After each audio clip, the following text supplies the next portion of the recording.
You know, LD Panky said you can't sell a product if it's not sitting in your shelf. And there's so many kids graduating with $500,000 in debt, and they think you're going to pay it off with cleaning exams, x-rays, fillings, and single unit crowns. That's really tough. If you're not doing, as you say, extract the tooth and place a single implant, or a root canal, billet, and crown, you're in trouble. Do you agree or disagree? Absolutely. And so the journey of a million miles starts with a single step. How convince my young homies that, because right now they come out of school, half of them will not do a molar root canal, and 95% of them aren't going to place an implant. Yeah. Talk to that guy for me. Any new grad that I would talk to, or any dentist I would talk to for that matter, I would tell them that the two procedures that I think they should focus on are being able to place an implant and to do a molar endo. I think those are the two very in-demand procedures, and they're procedures you can do profitably, and they're a good service to the patient, and they tend to go together. You tend to have a lot of toothache patients that will come in, and you can decide if they need a root canal and build up in a crown, or an implant and extraction. The question I get a lot from younger dentists is they're skipping a lot of steps. You know, they don't know how to prep a crown yet, and they're asking, what full mouth rehab course should I take? Yeah. Or they've never placed an implant, and they're saying, what do you think about all on four on this case? How, what all on four case should I, or what class should I take? What should I do? And that's not what they should be focusing on. Those are not things that you dabble in and do one a year or once every 6 months. That's something that you save for the people that they're set up and they're streamlined to do that.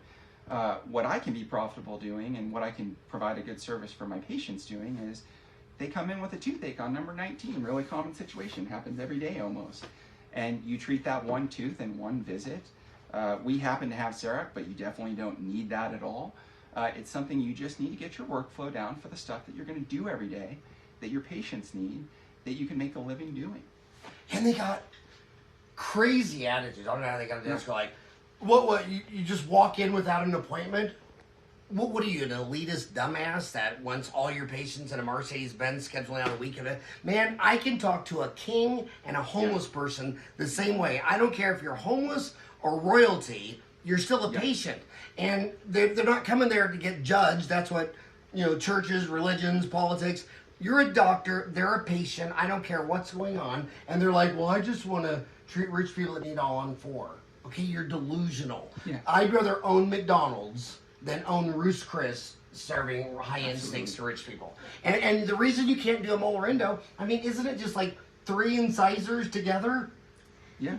It's just 3 incisors or 4 incisors. It's all in your head. And your attitude's going to determine your altitude and your aptitude. So just start placing singles. And of course you're scared because you've never done one. How many implants have you placed?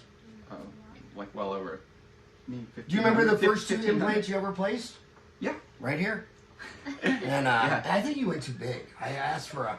They're perfect. They're perfect. But and then they say, well, I get this one a lot from Christians. They'll say, well, treat other people like you don't want to be treated. I don't want to be an endodontist. Oh, you mean when he was born, he'd already done 500 molars? Yeah. You mean the endodontist didn't have the first root canal? And for accessibility and availability, just start the journey. And going in there and telling a human that you're not qualified because the endodontist is better when there's not even... How many endodontists are in Los Cruces? We have 2. And how far out booked are they? 3 months. Yeah, so you make a decision, you try to rationalize anything that you're going to have to wait 3 months. And when I was in Beeville, Texas, every person I run into said, what is your number 1 complaint with your dentist? It's only 1 complaint. Well, in Beeville, every time you need something, they tell you got to go to Corpus an hour away, or Houston 3 hours away, or San Antonio. I just wish one dentist could fix my tooth in Beeville.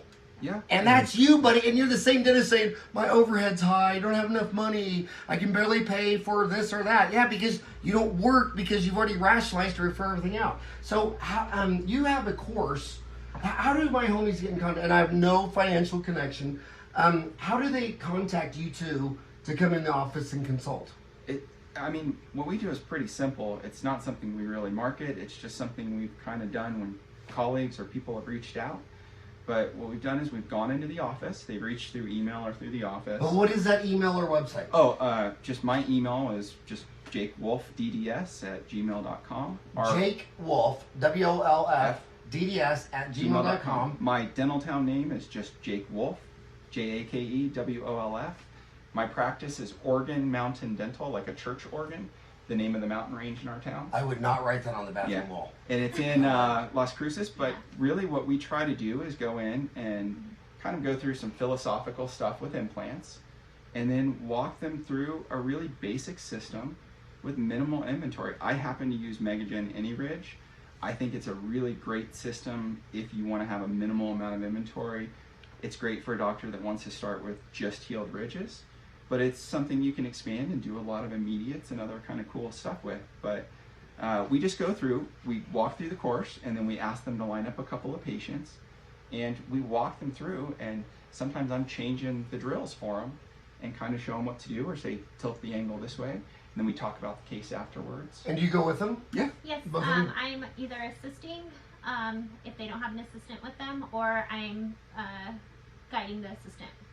And I think that that's the best type of learning. I got that really early from Scott Perkins, who I happen to be just about best friends with these days. We all learned, we're all grateful for Scott's. But I think when you can get somebody hands-on in your own office and you can walk through a procedure, it gives you a level of confidence that you just can't get at a course. And here's what you're going to do, because remember, the thing I love the most about humans is they can just believe anything. They just make shit up and believe it for life. No one can change your mind. And you'll spend 3 years deciding what implant system you're going to go into before you start. Well, driver's ed. Are you driving the car today you were taught in driver's ed? Just start the damn course. You might start off with a Chevy, and then someday when a Ford is towing it down the street, you might switch to an F-150 or an F-250, and then you get ready to place the implants in molar windows, you'll have your F-350. But just start placing implants. And my favorite procedure was always wisdom teeth. Mm-hmm. And every time an assistant was out and we had a temporary that worked in the oral surgeon, she said, "You're like the fastest ever." And I loved it. Just loved it. And if you, I guarantee you, not to be rude, because you're an implant guy, but I think pulling four impacted wisdom teeth is a lot harder than placing an implant. A single implant? Placing a single implant on a healed ridge is maybe the easiest procedure in dentistry. And it can be complex, but it doesn't need to be. We have things like drill stops. We have easy guides that you can space the mesial distal spacing. So name a surgical procedure that if they could do that, they can place an implant. Would you? I mean, because they might have just said, "Well, I don't pull wisdom teeth." What if they pulled a broken off molar? I think if you can make a crestal incision, and you can reflect a flap and place a simple interrupted suture, and you can drill an occlusal filling, I think you can place an implant. And one thing I want to get your opinion on as an EFTA is. And EFTA is great, but you know, a dental assistant's been with you 30 years is really a legendary EFTA, right? And when you go into all these group practices, the turnover with assistants, I mean, who cares if she's got EFTA? She's not going to be here in a year. And if she stays with you 5 years, you'll make your own EFTA. So why is there so much staff turnover with assistants? How come you go into any dental office and say, "How long you been here? 6 months. How long you been here? 9 months. How long you been here?" What's the deal? Right. I've asked assistants why they've left their office and why they've stayed with us for so long, and the number one complaint is they don't feel backed up by their either manager or doctor. So when they have a concern and they address it, it's not being addressed, so they don't feel heard. In our office, I'm the manager and he's the doctor, and when someone addresses me on something, I want to try to solve it or see what they think, because obviously they're concerned about something. They have a solution for me, and I say, yeah, let's try that. Let's try that solution. Let's work with it for a month. Let's see if it works in our office. I have 100% trust in everyone in my employees. So and when you get, when you're getting older, richer, fatter, and wealthier, it got to the point where when you have a system been with you 30 years, the new system's 12. I used to tell my assistant was 30 years and the other one like 19, the other one 12. I used to tell them, "Okay, if you call in sick, you call me first, and I'll call in sick, and then you call in sick, because I'm not going to work with a temp who I couldn't pick out of a police lineup. I'd rather just stay home." Because now when you're young and hungry and got student loans, you got to work your way through it. But there's nothing more frustrating with, oh, today you're busy placing 10 implants, and here's Megan who you didn't know her 1 minute ago. Well, and dentists are, we're really bad about thinking of it as a team sport. We all think that we're the rock stars and everybody else is there to suck spit. But that's not what the assistant's there for. I mean, it's a surgical team. No matter what procedure we're doing, I want them to know as much as I know. So anytime that I do something different, I might do a socket shield on one case on an anterior implant. And that might be different than what we did on the last number 8 that we did. So I always want to sit down afterwards and talk to them and explain to them why we chose that. And then the goal is the longer they stay with you, you don't have to explain anything because they know your thought process. But you have to value them as part of the team, not just somebody holding a spit tube, you know? Yeah. And we run into that a lot in these offices where they don't treat their assistants very well. They don't try to train them up, and they get mad when they don't know how to do everything. I had 2 dental assistants that are now dentists. Yeah. And, and they both had the same thing. You know what the thing was? Okay, I'm bald, I don't have any cushion. And we'd be doing something, they keep bumping my head, and I'd have to reach up and like, hey, and then they'd say, I can't see it. It's like, well, I'm the dentist, I gotta see. And then I'd take him out there and said, look, man, you're knocking my head around, you need to go to dental school. And the best undergraduate degree is a hygiene degree, because you're gonna learn all this stuff about dentistry and perio and hygiene, and then during dental school, instead of making $3 an hour at Walgreens, you can make $50 an hour as a hygienist or something. Are a lot of these viewers Dental Town people? Oh, yeah. Okay, Yeah. so I want to bring something up because we were talking about Scott Perkins already, but there's a guy on Dental Town, Laz.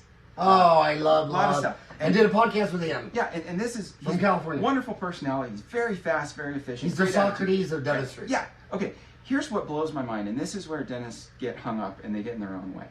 Laz can do molar endo like Dr. Perkins in 15 minutes, right? And he can do them and they look beautiful. And what's the number one comment when you get on his post of all these endos he's done? They say, where's the rubber dam?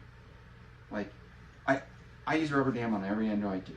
But the fact that Laz can do the whole thing consistently in 15 minutes, the question I want to ask him is not, where's your rubber dam? It's, well, if I spend 30 seconds putting on a rubber dam, how do I do the rest in 15 minutes? Yeah, and the guy bitching about not using rubber dam probably hasn't found a 4th canal this year. That's what I'm saying. And has shit leaking up all around it. We're focusing on the wrong stuff, Yeah. and it's the whole group of dentists. Well, do the that. rubber dam is a judgmental thing. It's something I can judge you like, I'm a better person than you.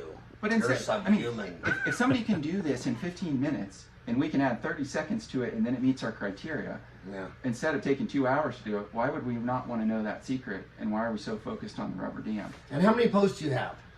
I don't post a ton. I post some on the implant boards, some on the endo boards. I've learned a ton on Dental Town. I think that if you go back and you look at some of the Perkins stuff on there, you look at some of the, what's the guy in Reno's name? Scott Wheats. He's got The endodontist. Yeah. He was one of my first endodontist podcasts. Great podcast you did with him too, and he kind of shocked me. I just re-listened to that the other day, and he talks about like he might pull a tooth on a younger patient because he thinks the odds of the endo lasting, aren't there.